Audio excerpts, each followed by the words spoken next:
Assalamualaikum warahmatullahi wabarakatuh.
Wassalamualaikum warahmatullahi wabarakatuh.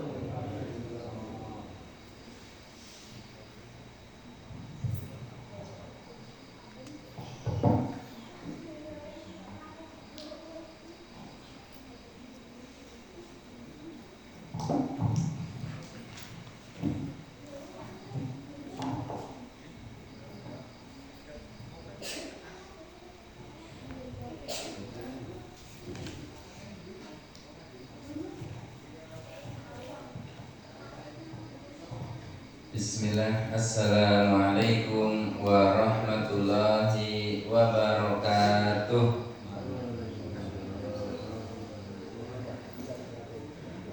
Alhamdulillah, alhamdulillahilladzi arsala rasulahu bil huda wa dinil haq liyudhhirahu ala dini kullih walau karihal musyrikun. Asyhadu an la ilaha illa wahdahu la syarikalah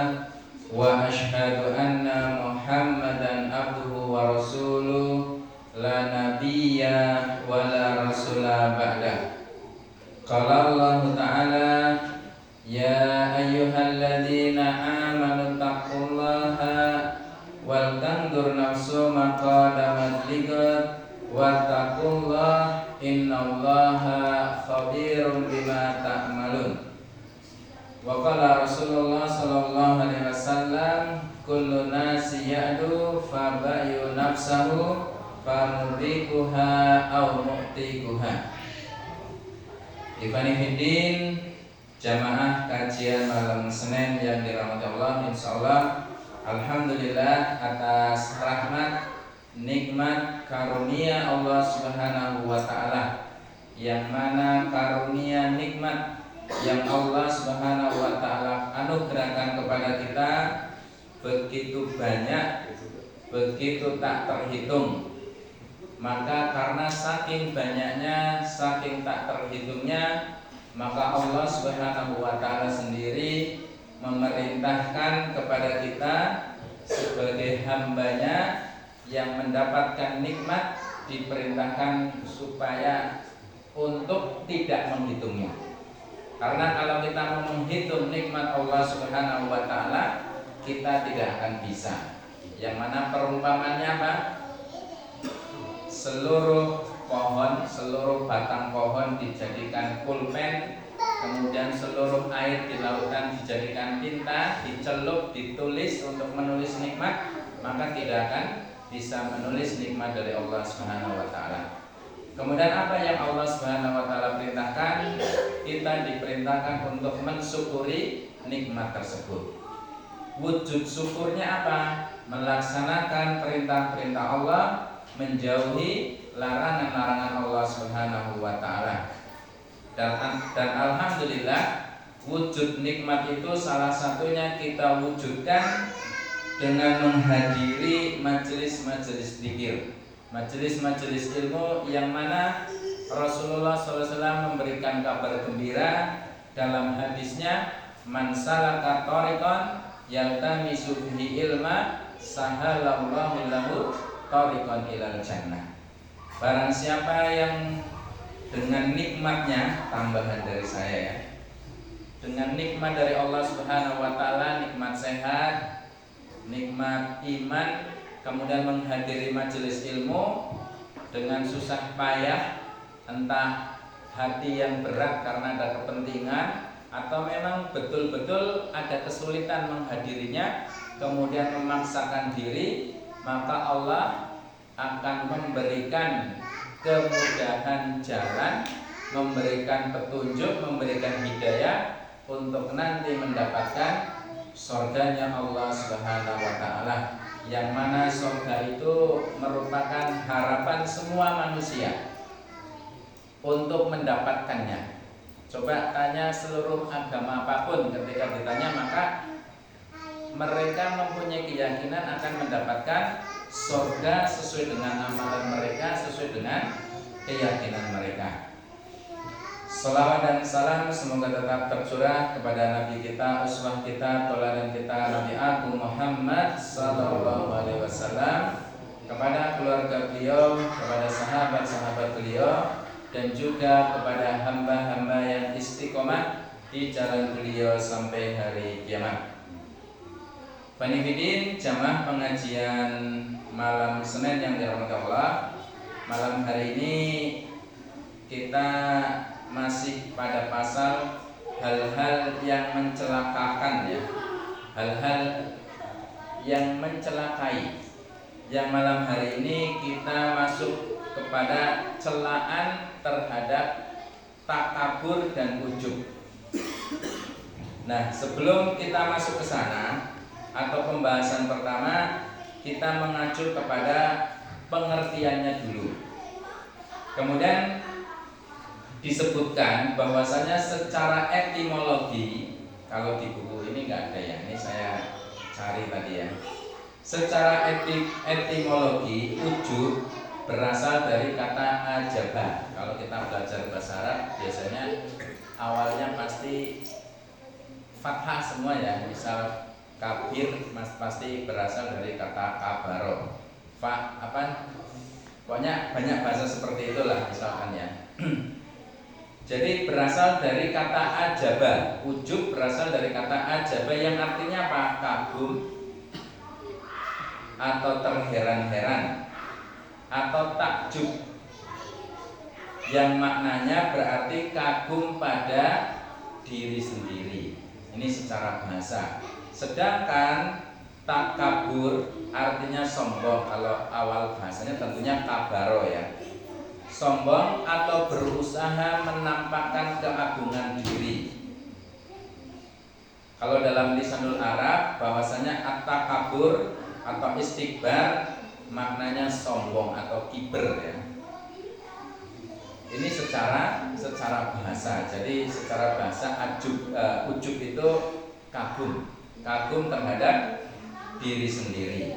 Adapun sombong itu menampakkan keunggulan diri secara bahasa ya. Menampakkan keagungan, menampakkan kebesaran diri, menampakkan kehebatan diri. Adapun ujub itu pengaguman terhadap diri sendiri. Kemudian secara istilah ujub yaitu membanggakan diri dengan memberikan satu penghargaan yang berlebihan kepada kemampuan diri. Jadi penilaian terhadap diri sendiri yang mana kemudian ini membanggakan diri, yang nanti ada macam-macamnya ya, entah karena ilmunya, entah karena bentuk fisiknya, entah karena kekayaannya, entah karena kedermawaannya dan lain sebagainya. Kemudian sikap ini tercermin pada rasa tinggi diri, merasa superior ya, merasa superior. Superiornya dalam apa? Seperti saya sampaikan, dalam bidang ilmunya, kemudian amal perbuatannya, ataupun kesempurnaan moral. Ini ujub ya. Kemudian tetapi ini tidak dinampakkan. Ini kagum kepada ilmunya, amal perbuatannya, kesempurnaan, maka ini disebut ujub. Adapun kemudian ketika kekaguman tadi, kebanggaan diri, kemudian ia menampakkannya pada orang lain, maka ini baru yang disebut sombong atau takabur. Oleh karena itu kemudian disimpulkan ujub sama takabur mempunyai keterikatan. Jadi kalau ujub itu lebih pada kagum dengan dirinya sendiri, kemampuan. Adapun takabur atau sombong ketika sudah dinampakkan kepada orang lain yang nanti buahnya meremehkan. Dan sifat sombong atau takabur ini adalah sifatnya iblis. Ketika disuruh untuk sujud penghormatan kepada Nabi Adam alaihissalam pada ayat berapa ya? Wa id qala lil malaikati isjudu li adama fasajadu illa iblis. Jadi ketika Allah menyuruh atau berfirman kepada para malaikat untuk sujud penghormatan ya, bukan sujud penyembahan kepada Nabi Adam, maka para malaikat semuanya bersujud illa iblis, kecuali satu makhluk yang namanya iblis. Kemudian penekanan sifatnya apa? Aba wastakbaro, karena dia merasa hebat, kemudian merasa lebih agung, merasa tinggi, merasa lebih sempurna, dia lebih pantas yang dihormati. Kemudian apa? Wa kana minal kafirin, maka kemudian iblis digolongkan kepada orang-orang kafir.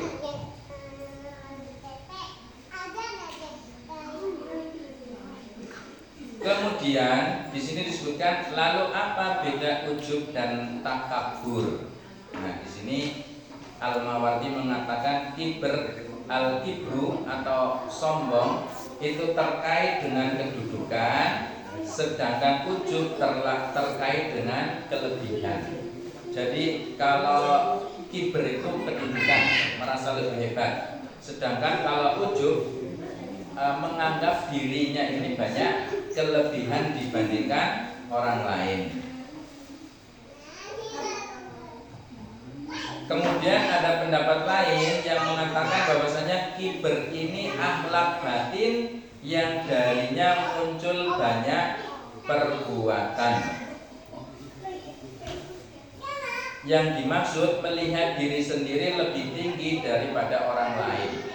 Jadi dari takabur ini muncul atau kemudian timbul banyak perbuatan, yang mana perbuatan ini kemudian melihat dia lebih hebat dari orang lain ditunjukkan dalam perbuatan. Yang contoh nyata ya seperti itu tadi, bagaimana ketika iblis yang tadinya makhluk mulia tempatnya di surga, tapi karena merasa lebih hebat ketika diperintah oleh Allah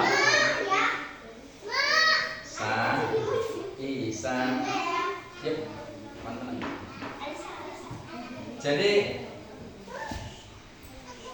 karena merasa lebih hebat, dan ini juga mungkin banyak menimpa manusia yang dengan kesombongannya kemudian tidak mau menerima nasihat, yang padahal kelebihan-kelebihan itu juga tidak mungkin didapatkan kecuali dari Allah Subhanahu wa taala.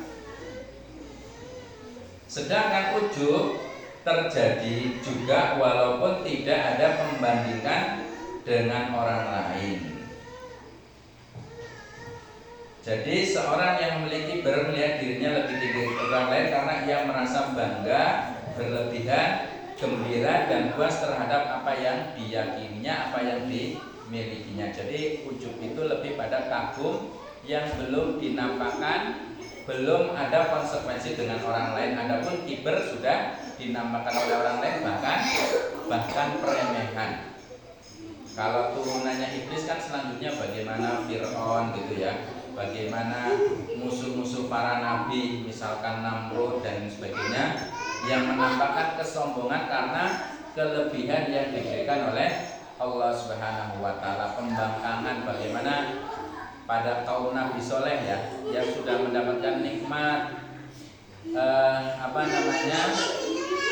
nikmat sumur ya, nikmat air yang berlimpah, dengan satu syarat apa, tidak menyakiti onta, tapi karena takabur kemudian membunuh ontanya Nabi Soleh ya kalau nggak salah. Nah kemudian tentunya kita tidak menginginkan adanya penyakit al-kibr, penyakit sombong atau penyakit ujub pada diri kita. Artinya penyakit ini sangat mungkin menjangkiti kita semuanya. Bahkan kalau kita melihat kisah para sahabat ya, yang mereka langsung bersanding dengan Rasulullah SAW, kadang rasa itu timbul. Misalkan pernah ya ketika kalau nggak salah Salman atau siapa ya, ketika meremehkan, betul Salman kok ya, yang meremehkan Bilal bin Rabah. Maka sebagai bentuk permintaan apa? Salman menidurkan pipinya ke tanah, kemudian memerintahkan Bilal supaya menginjak karena rasisnya ya, mengatakan hitam sementara dia kulitnya putih, jadi merasa lebih mulia. Dan hari ini kalau kita mencermati yang terjadi di dunia, misalkan Amerika, Iran dan lainnya, itu kan sebenarnya tidak jauh dari sifat-sifat ini. Merasa lebih tinggi, merasa punya kekuatan, kemudian seenak udelnya sendiri. Dan bisa jadi ini nanti terjadi bahkan pada lingkup kecil kita, di dalam keluarga, di dalam lingkungan RT dan lain sebagainya. Maka di sini disebutkan ujub takabur. Jadi penyebab takabur dan ujub. Ujub dan takabur karena kelebihan fisik. Misalnya tampan, ganteng, cantik, kemudian dia merasa fisiknya lebih hebat. Maka kemudian timbul sifat ujub kagum, yang akhirnya ini timbul meremehkan orang lain karena fisik ya, tampan, cantik dan lain sebagainya. Jadi ketampanan, kecantikan yang sebenarnya anugerah dari Allah ini juga kadang menjadi sumber bencana. Misalkan bisa menjadi ujian tersendiri ya. Misalkan terjadi pada siapa? Nabi Yusuf ya. Nabi Yusuf karena ketampanannya kemudian menjadi ujian tersendiri bagi dia. Yang akhirnya kemudian salah satu permintaannya penjara lebih disenangi oleh Nabi Yusuf. Tapi sekali lagi karena pertolongan Allah Subhanahu wa taala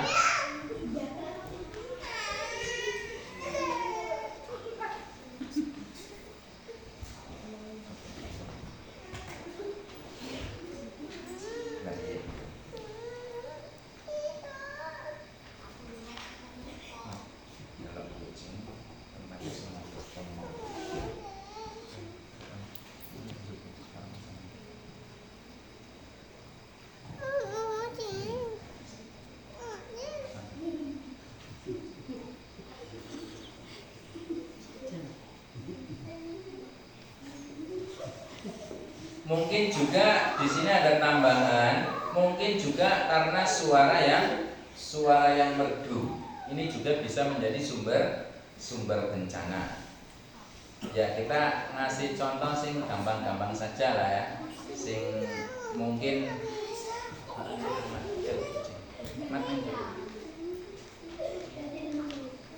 ada artis ya, karena saking tampannya, maka kalau secara kacamata syariat Islam maka menjadi sumber bencana bagi dia. Ya, hari ini orangnya masih hidup gitu ya. Tapi mudah-mudahan ya suatu saat mudah-mudahan bertobat. Kemudian yang selanjutnya penyebab takabur. Nah, kita insya Allah masalah fisik ya wis lah ya, pas-pasan lah ya. Gak ada yang ya ada sih ya.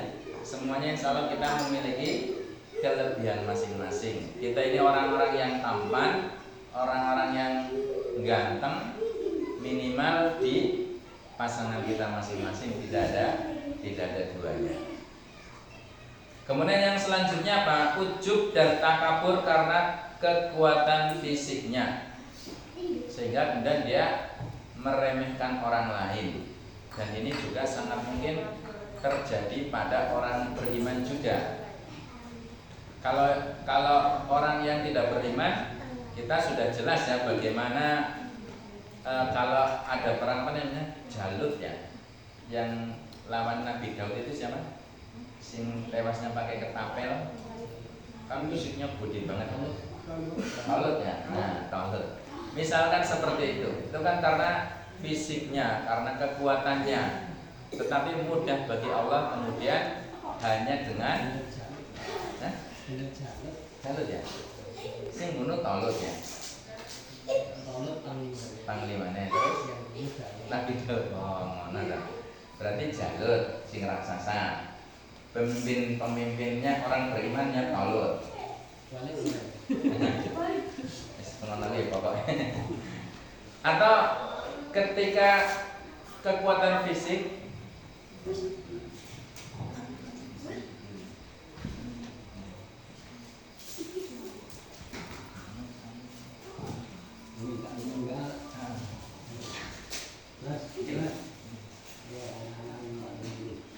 termasuk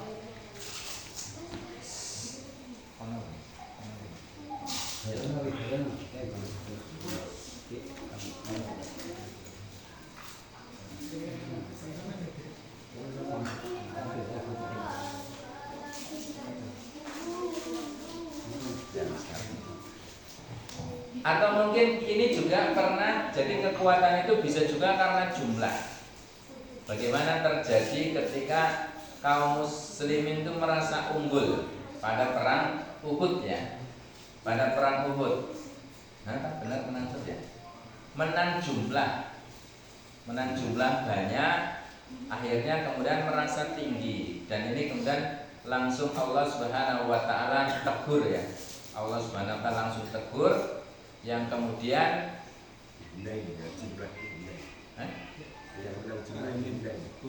Hunain ya. Hunain yang sampai Tahu perang Hunain itu ya? Kalau yang sampai Hamzah terbunuh itu perang apa itu? Itu karena apa itu? Itu karena mengandalkan jumlah. Andalkan jumlah. Oh, nek Uhud karena tidak manut perintah ya ketika pasukan panah itu ya. Berarti perang Hunain, betul, perang Hunain. Ya karena jumlah itu perang Hunain ya, yang bagaimana kemudian kaum muslimin dibuat kocar kacir. Dan banyak hal ya, banyak hal yang karena kekuatan fisik menang jumlah, bahkan hari ini pun bisa kita saksikan ya, bagaimana pasukan Amerika kurang apa melawan Afghanistan, tapi ternyata bisa dipukul mundur. Kemudian bagaimana Indonesia bisa mukul Belanda ya, walaupun ternyata kalau kita belajar lebih mendalam ya di sana banyak diplomasinya toh. Misalkan kenapa kok Indonesia bisa stabil, ternyata syaratnya apa? Freeport itu disetor terus ke Amerika. Kenapa kok stabil? Makanya enggak diganggu. Ternyata bukannya sekedar perjuangan fisik, ada deal-deal di balik layar. Kemudian yang selanjutnya, ujub itu bisa juga terjadi karena ilmu, akal, kecerdikannya dalam memahami ilmu-ilmu agama dan juga urusan-urusan keduniawian, yang demikian itu kemudian menganggap diri paling pintar dan merasa bahwa pendapatnya paling benar. Kalau kita melihat Al-Quran, yang merasa paling pintar kemudian juga paling kaya ya contohnya Qarun ya. Ketika Qarun diminta kewajibannya kepada Allah Subhanahu wa taala, maka yang dia jawab apa? Dia mendapatkan harta kekayaan karena ilmunya, karena kepintarannya. Maka dari itulah kemudian ditenggelamkan oleh Allah Subhanahu wa taala. Dan ini hari ini kita juga bisa melihat ya di TV-TV debat-debat masalah ijazah. Nek ngelihat debat masalah ijazah, katanya pinter kabeh ya. Pinter ngomong minimal ya kan. Ternyata mempertahankan pendapat walaupun salah ya kadang perlu juga ya nek. Ya bukan perlu, maksudnya gimana ya? Yang jelas ternyata kadang sampai segitunya untuk mempertahankan kadang sesuatu yang tidak benar. Ya tentunya kita tidak akan seperti itu. Kita senantiasa belajar, kita merasa bahwasanya semua yang kita dapatkan, kepintaran apa dan sebagainya semuanya dari Allah Subhanahu wa taala. Kemudian di sini juga disebutkan ujub dan takabur karena nasab, karena keturunan. Kemudian orang yang demikian maka menganggap dirinya yang harus dihormati dan harus dimuliakan dan diprioritaskan dalam segala hal. Ya Allah alam ya, kalau masalah nasab yang hari ini misalkan Al-Balawi dan sebagainya saya nggak paham itu ya. Tapi ternyata ada ya yang seperti itu, yang kemudian penghormatannya sampai berlebih-lebihan. Ini saya nggak tahu, kalau ini urusan ini saya nggak tahu maksudnya gimana gitu ya. Tapi yang jelas ternyata masalah keturunan apa dan sebagainya ini bisa menjadi sumber seseorang merasa diri hebat. Mungkin kalau untuk urusan masalah bangsawan apa dan sebagainya hari ini mungkin kurang berlaku. Tapi yang berlaku apa? Hari ini masalah pangkat, masalah kedudukan.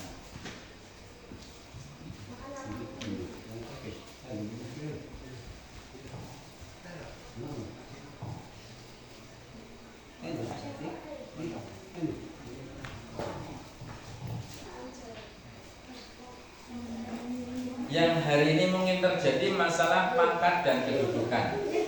Seolah-olah dengan pangkat dan kedudukannya kemudian dia bisa berbuat apa saja. Dan ini bisa kita lihat bagaimana yang hari ini terjadi di negeri kita.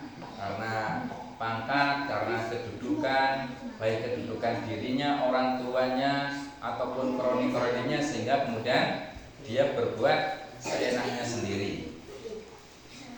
Bahkan di sini disebutkan ujub dan takabur karena banyaknya anak yang dapat diandalkan, banyaknya keponakan dan anggota lainnya yang sukses, banyaknya teman yang mempunyai kedudukan tinggi dan lain sebagainya. Ya, banyaknya relasi ya bisa menyebabkan seseorang menjadi sombong. Mungkin kalau kita lihat yang seperti ini di Indonesia, gampangnya mungkin sing contoh gampang mungkin orang-orang Cina ya, orang-orang yang Cina yang punya koneksi kepada pejabat. Itu kan biasanya mereka seenaknya sendiri. Kemudian ujub dan takabur karena harta yang melimpah ruah. Ini saling bergandengan ya. Karena banyaknya harta yang dia bisa dia kumpulkan, maka kemudian dia menjadi orang yang bisa menguasai apa saja, seolah-olah bisa bertindak seenaknya sendiri.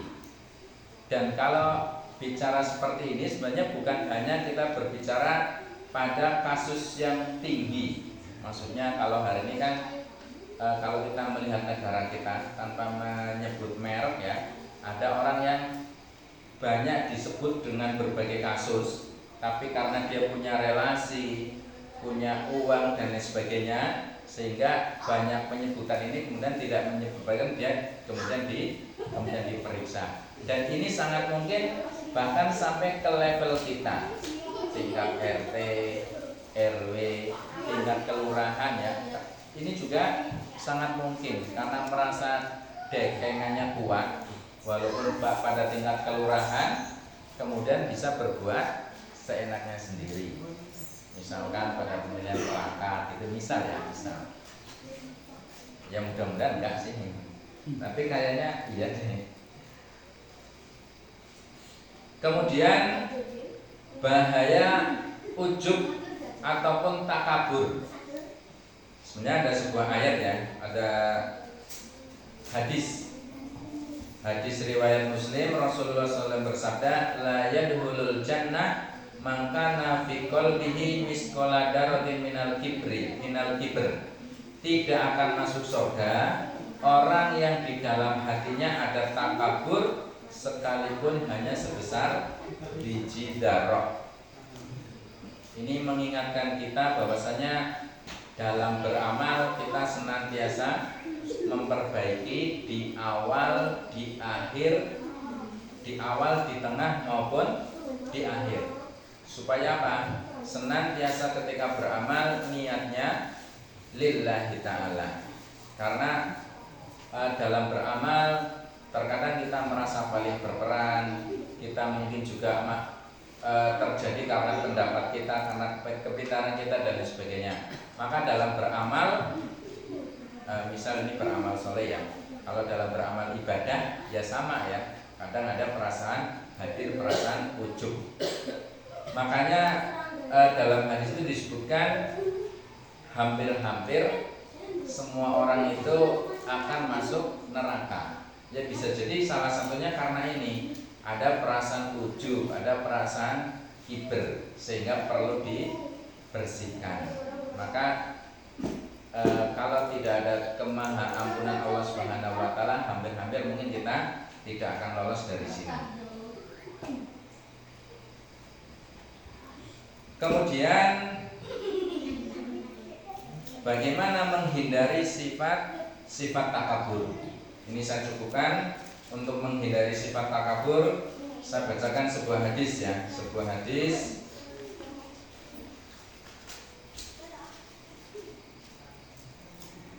Rasulullah SAW bersabda, la yudhilu ahada minkum amaluhul jannah. Qalu wala anta ya Rasulullah, qala wala ana illa ayyatakum madanil madanillahu birahmatin minhu wa fadlin.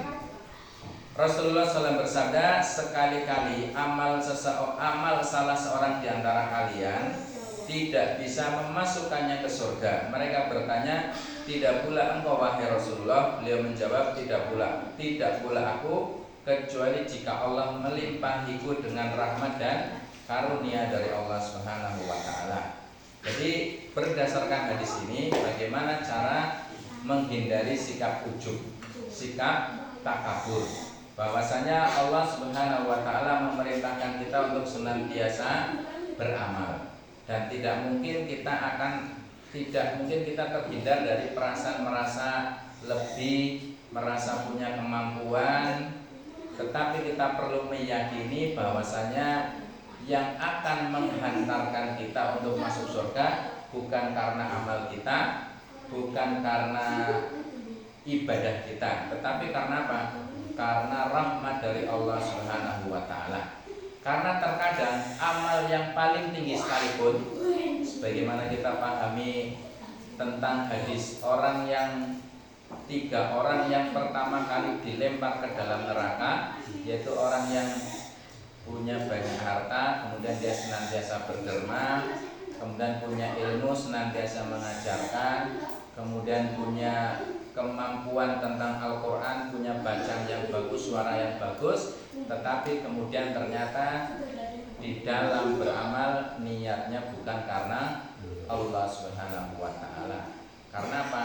Lebih pada karena keinginnya sebuah kebanggaan yang menjadikan kemudian tiga orang ini yang pertama kali dimasukkan ke dalam neraka. Maka supaya kita terhindar dari perasaan ini, kita senantiasa memperbaiki niat, menggantungkan semuanya kepada Allah Subhanahu wa taala. Kita mungkin ada perasaan takut kena sombong, kena ujub, tapi bukan berarti kemudian kita menghindari dari beramal. Karena senantiasa beramal, senantiasa mendekatkan diri pada Allah Subhanahu wa taala, sekalipun terlintas sifat-sifat seperti ini, maka insya Allah nanti sedikit demi sedikit Allah akan memberikan pertolongannya, yang mudah-mudahan kemudian kita terhindar dari sifat ini, menghadap Allah Subhanahu wa taala. Sifat kibr ini mudah-mudahan sudah tidak ada pada diri kita. Ini yang saya sampaikan, kurang lebihnya mohon maaf. Billahi taufiq wal hidayah. Assalamualaikum warahmatullahi wabarakatuh.